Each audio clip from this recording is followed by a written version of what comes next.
to Stories from the Mouth. The other day I went out with my family on my friend's boat, which was awesome. It was generally just a really nice, relaxed and chill day. I also saw some really cool looking pipefish. It was pretty amazing. They were like this big. And I'm also pretty sure my friend and I saw dory. It was really fun going back on the boat because it was actually really wavy. Funnily enough, back at the harbour, we actually saw a tiny little scorpion which was crawling under where the boat was parked. So that was a pretty cool thing to see at the end of the day. The day after the boat trip, we also went on a little desert adventure.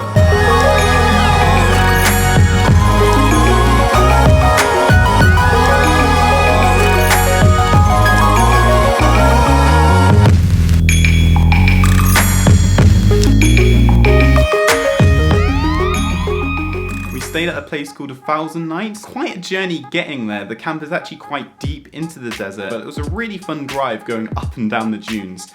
Although my mum was a little bit scared. At 1,000 Nights, you each get given a tent, which is more or less like a little house hut, which even has power sockets. I'll have you know that I have proper camped in the desert. However, this was a nice alternative if you wanted an easy desert experience, and it worked well for us as my sister had some friends visiting and we wanted to give them the desert experience. So the first evening in the desert, we climbed up a dune to watch the sunset. On the dune, they had some really cool like bodyboards that you could sandboard down on the dune. This is rubbish! However, it didn't really work as we expected. By the time I got to the top of the dune, I was actually feeling really faint and dizzy, and I was really annoyed about that because I was hoping to film a load of stuff of the sun setting.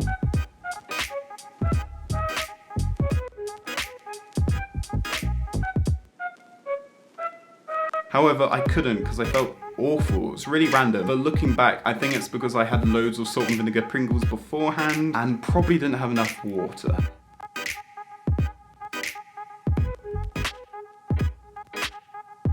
However, after rehydrating, I did feel loads better.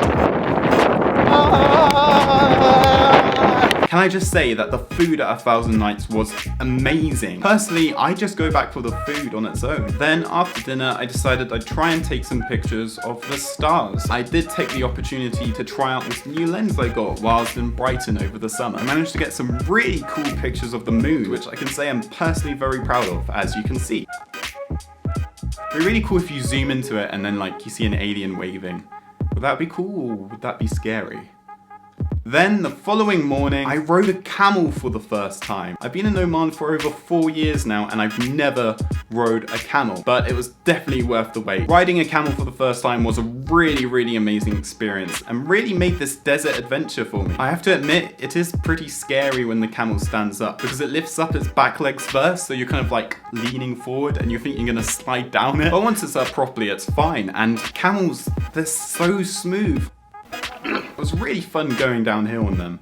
Made it a bit more adventurous. But the guy who was leading us wasn't fussed at all. He was leading both camels along whilst lighting his pipe. And that was the story of my first camel ride. Thanks for watching and see you in the next one.